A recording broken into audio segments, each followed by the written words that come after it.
Greetings, everyone, and welcome to another 80th anniversary Batman movie review. So today we're going to be talking about Batman Forever, the one that a lot of fans seem to feel is where it all started to go horribly wrong. Was that the case? Is that my opinion as well? Let's find out. Batman Forever, today on the Multimedia Chronicles.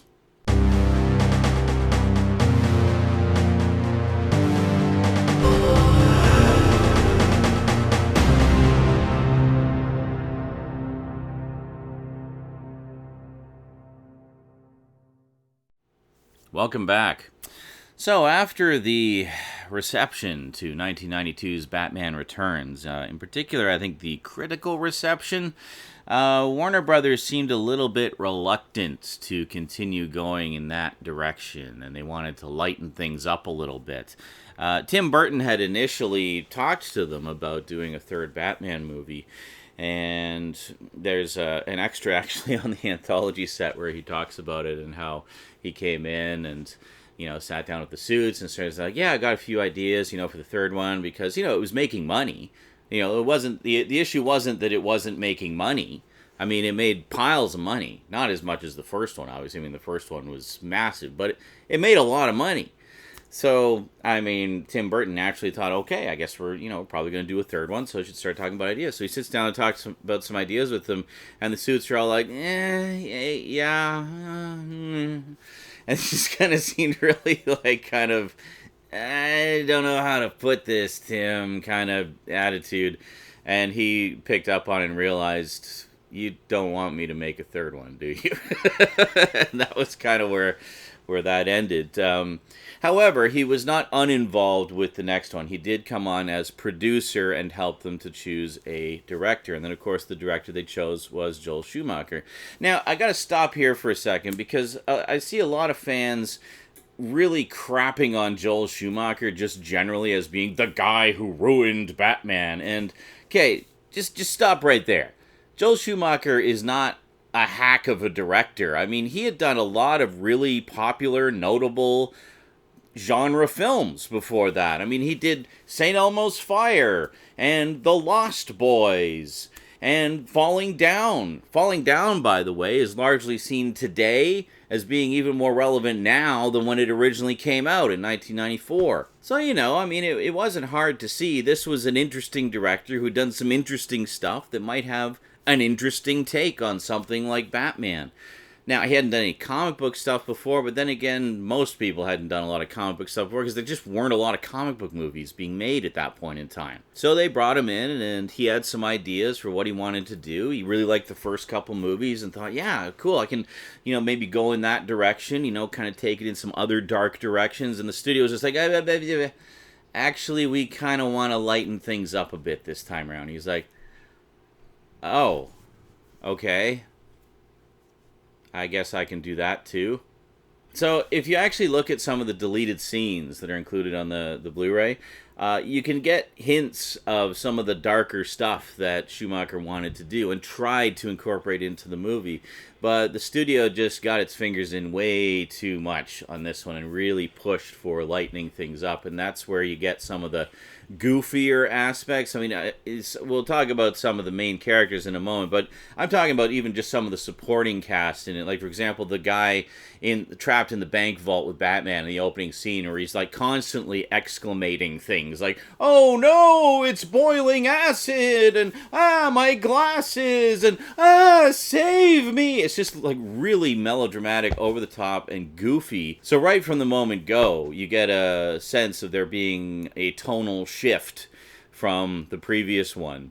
And of course, there's the famous moment where Batman comes crashing in through the skylight, and there's the guy in the crowd standing next to Chase Meridian who's like, Batman, yeah!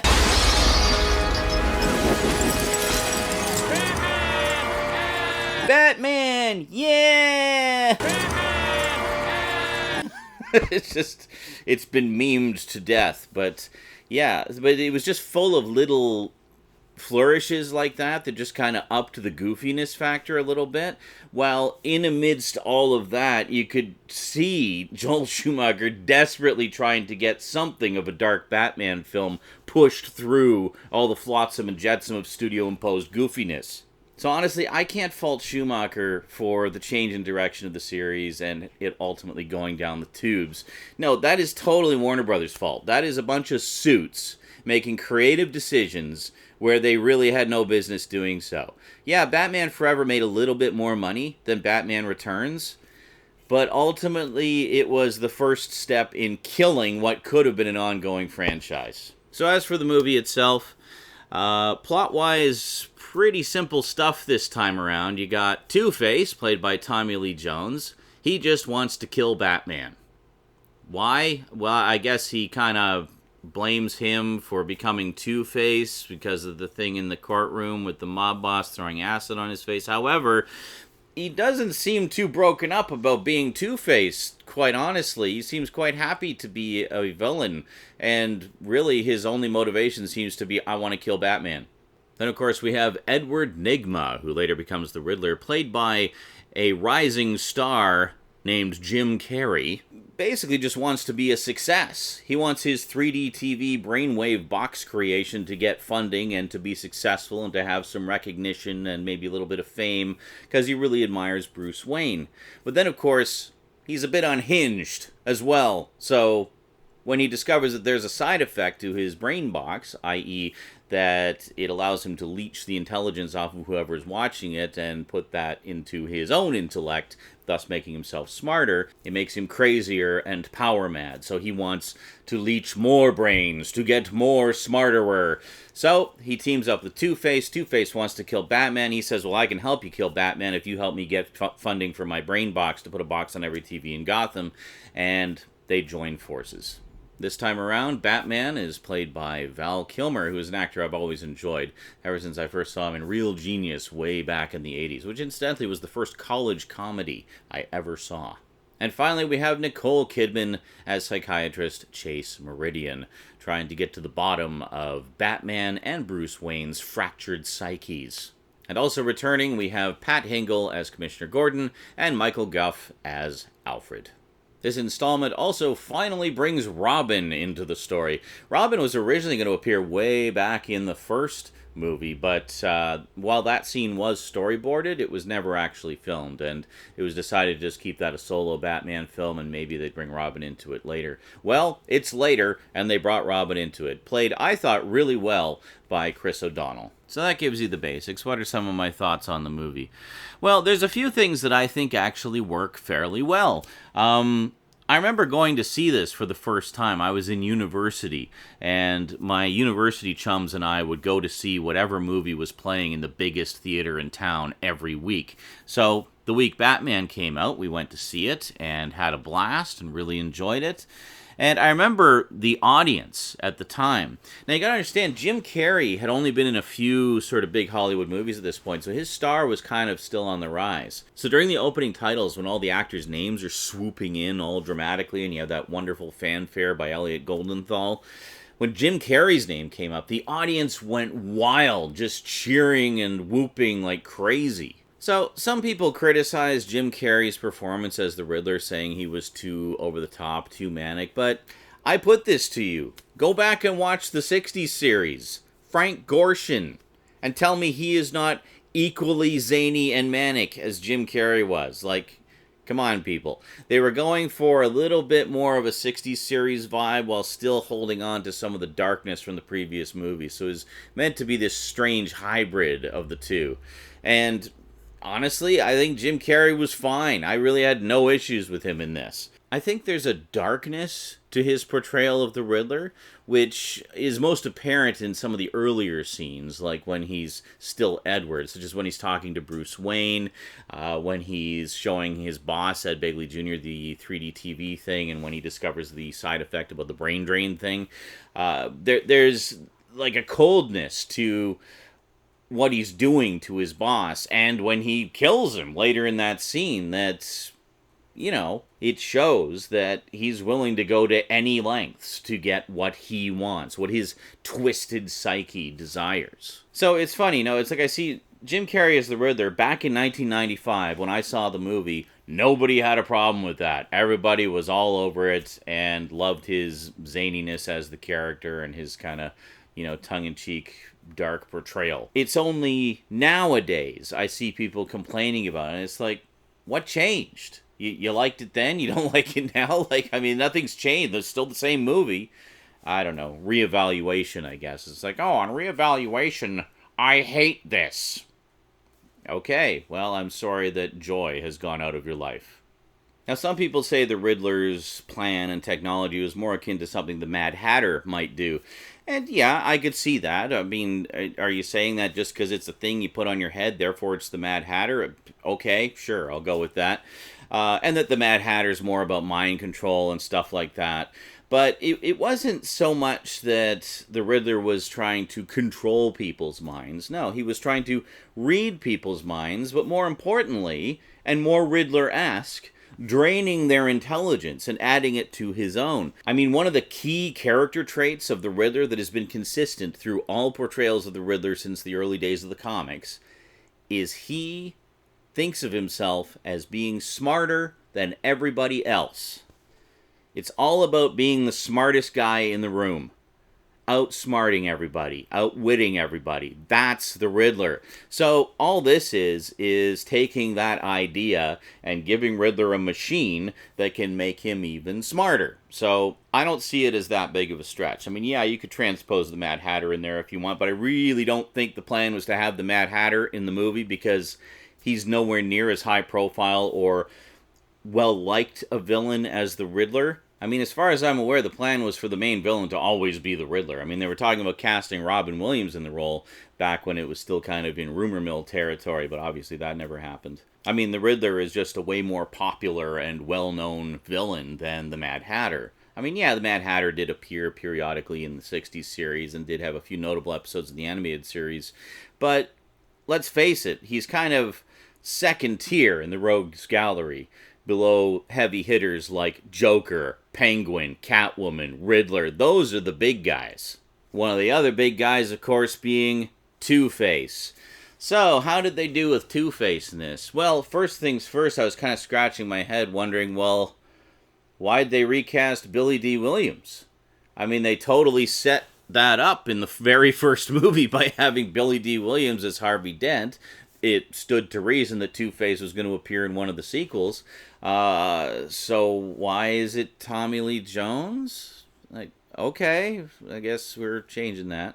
So, I was willing to let that slide, because, here we had Tommy Lee Jones, an Academy Award-winning actor, playing Two-Face. So I was like, okay, sure, we'll see how it does. How bad could it be?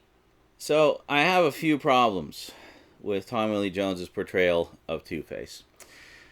Now, first off, the first time we see him in that opening scene in the bank vault, there's that part where he's talking to the security guard that he's got tied up, that he's there as bait to lure in Batman. He's whispering to him about justice and about chance and about the coin toss and stuff like that. That whole diatribe that he goes off on and how he's whispering to the guy and he's being very deliberate and like, wait for it. It's like the touch of God, stuff like that. That's wonderful. That's beautiful. That's Two-Face. So when I saw that scene, I thought, okay, that's all right. They made a good choice getting Tommy Lee Jones in there. That is Two-Face. Because, of course, by this point, the animated series had been out for like 3 years, and they had, I think, the best, most compelling and interesting interpretation of Two-Face ever, with Richard Mole doing just a wonderful job as the voice of Harvey Dent and Two-Face, and where they got into the whole split personality thing and stuff like that. So then when he gets the acid thrown on his face, it brings that other personality out full force. So, yeah, after that first scene, most of the scenes of Tommy Lee Jones as Two-Face are him going, ah, ha, ha, ha, ha,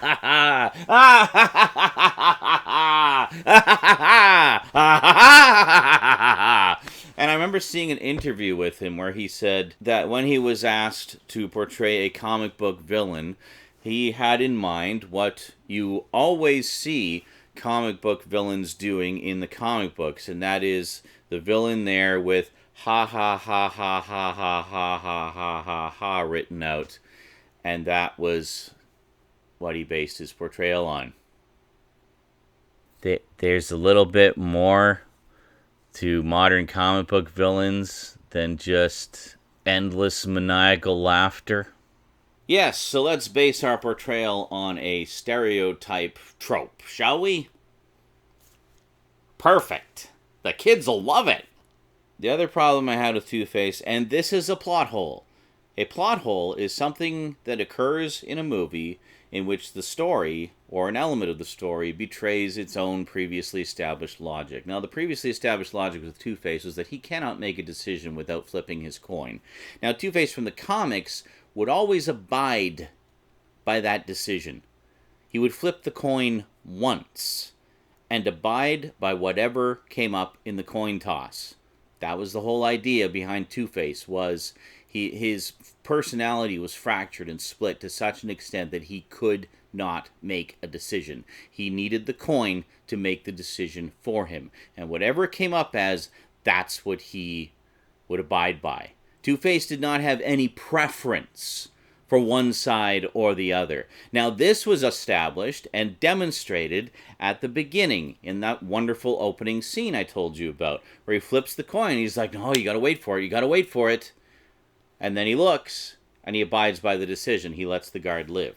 There's a scene later where they've discovered Batman's secret identity, and they're raiding Wayne Manor, and Two-Face is sitting there watching his thugs roughing everybody up, and he flips the coin, and he looks at it. It comes up clean, and he's like, oh. He flips it again. It comes up clean. He's like, oh. He flips it again. It comes up with the scarred side, and he's like, yes! Okay. That is something that Two-Face would never do. That is betraying the logic established by that opening scene, and also by discussions from other characters about the nature of Two-Face's psyche, such as Bruce Wayne and Chase Meridian talking about him. It's something the Two-Face in the animated series would never do. It's something the Two-Face in the original comic book source material would never do. He wouldn't sit there continually flipping the coin until he gets the result he wants. The whole idea behind Two-Face is he doesn't know what he wants. He flips the coin once to make the decision for him. So yeah, that whole scene and just the general treatment of Two-Face without any kind of consistency or logic whatsoever or care by both the writers and Tommy Lee Jones. I love you, man, but I'm sorry, you blew it as Two-Face. It just irritates me. That's one of the things I don't like. There's little moments that are good. There's that one scene, there's the flashback scene of him as Harvey Dent getting the acid splash in his face and Batman leaping over the thing to get to him and try to save him, but he's too late. That's great. That's all wonderful. It's all right out of the comics. There's the final moment where Batman tells him, he says, well, aren't you forgetting something? You got to flip the coin to make the decision on whether we live or die. Okay, are we back to playing by the rules now? Apparently, yeah. So he flips the coin, and then Batman throws the handful of silver dollars up, so Two-Face doesn't know which one is his. And that's beautiful. That's wonderful. That was good. It's like he got back on track just in time to kill him off. Then there's Dr. Chase Meridian, played by the always delectable Nicole Kidman. Now, don't get me wrong. I love Nicole Kidman. I've seen her in a bunch of movies. To Die For is definitely one of her all-time greats. The Others, love The Others. Just a true return to form of classic haunted house horror spookiness. Just a great movie. But I really got to wonder, what was the point of her character in this? Okay. I'm a little bit split down the middle when it comes to Chase Meridian. Now, I like the stuff where Dr. Chase Meridian, psychiatrist, is just being a psychiatrist and actually working with Bruce and trying to get to the bottom of his trauma and his repressed memories and all of that stuff. I love that. I think it works really well. Actually, if you look at the deleted scenes, there was a little bit more stuff that they were going to dive into with that, which unfortunately got cut out. The thing I don't like about Chase Meridian is this absolutely ridiculous and completely obviously shoehorned in at the insistence of the studio that there needs to be a love story in this superhero movie. Love story. And it's not even a love story. It's a freaking lust story. You know, you look at the relationships from the first two Batman movies. Okay, you have Vicky Vale in the first one. That's plausible. I mean, she's a photojournalist who's worked in war zones and stuff. She's attracted to danger and mystery and stuff like that. So, of course, Batman and his alter ego Bruce Wayne is going to be fascinating to someone like her. And then you've got Catwoman in the second one. I mean, well, first off, in the comics, Batman and Catwoman have had an on-again, off-again relationship forever, so that's pretty much a given. Something's going to happen between them whenever the two are in town together. But it was interesting the way they handled it in that movie, because, again, there was good reason for it. They were attracted to each other because they were both kind of nuts, and they were both sort of dealing with their own duality and their own split lives, and that brought them together. That was plausible. It worked. What the hell is the motivation for Chase Meridian to be chasing after her? Oh, well, she's fascinated by his broken psyche. It's like, okay, great. Sorry, but that's not quite deep enough for me. I mean, come on. Do we really need that whole scene where she misuses the bat signal to meet Batman on the roof wearing a sexy negligee? Was that really necessary?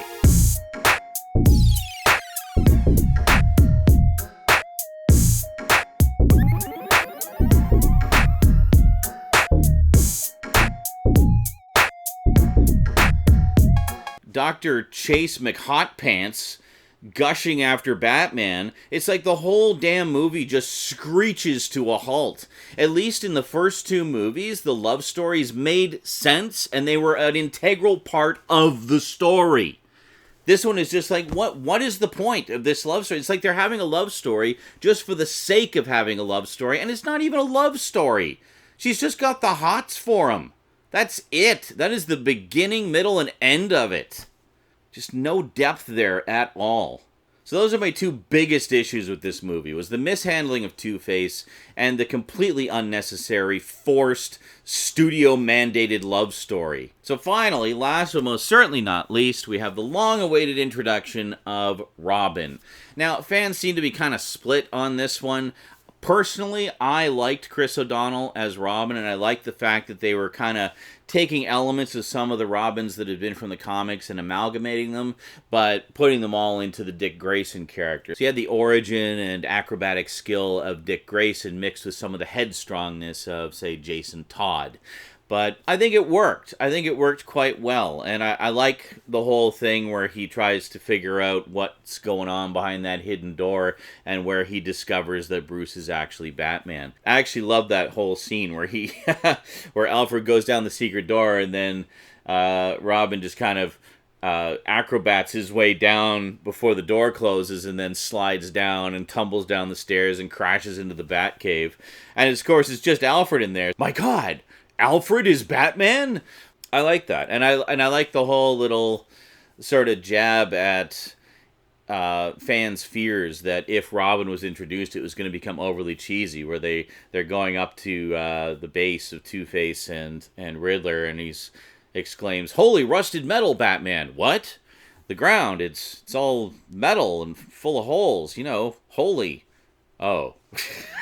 Just that little nod to the 60s series, but also at the same time being a little nod to the fears of the fans that if Robin was introduced, it was going to get silly like the 60s series.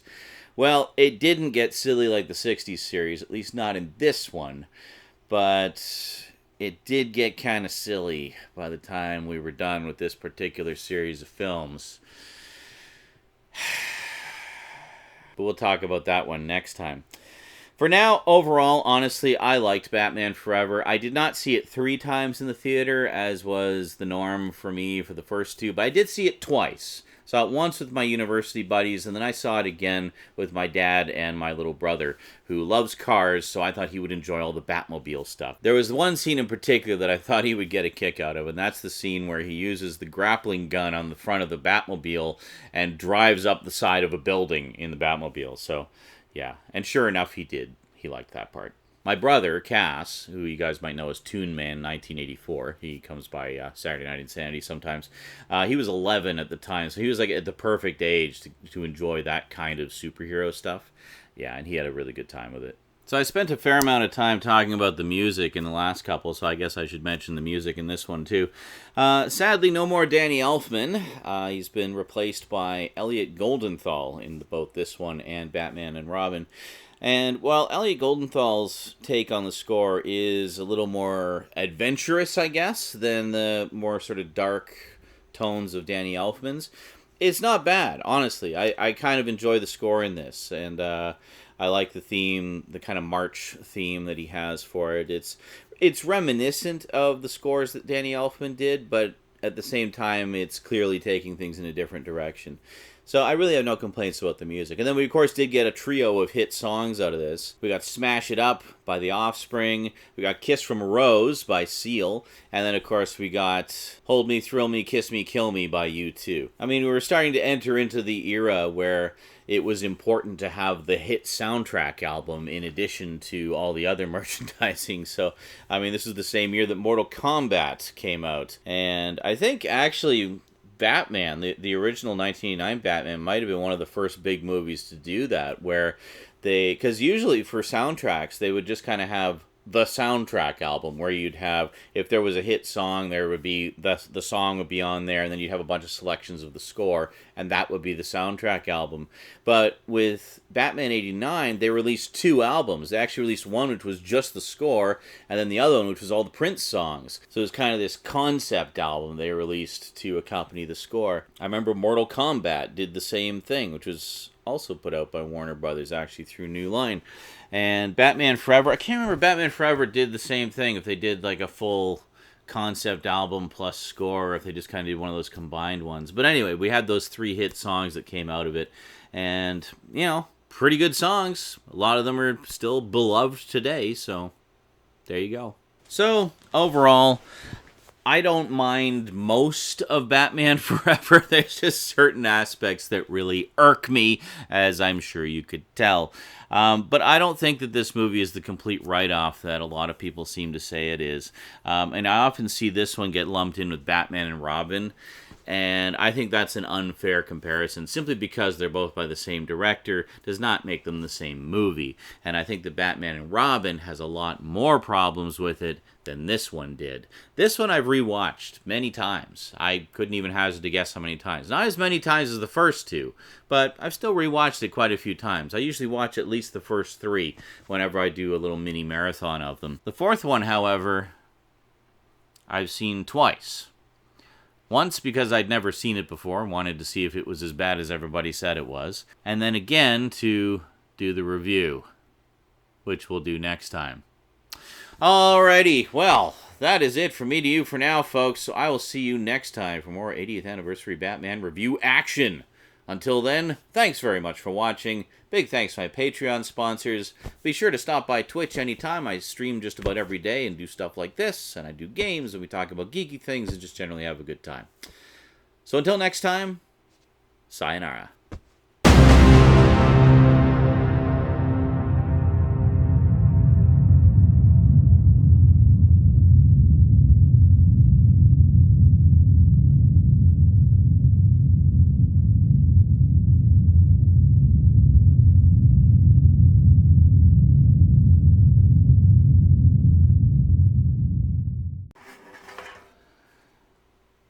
Oh yeah, bat nipples. The other thing that fans get all bent out of shape about.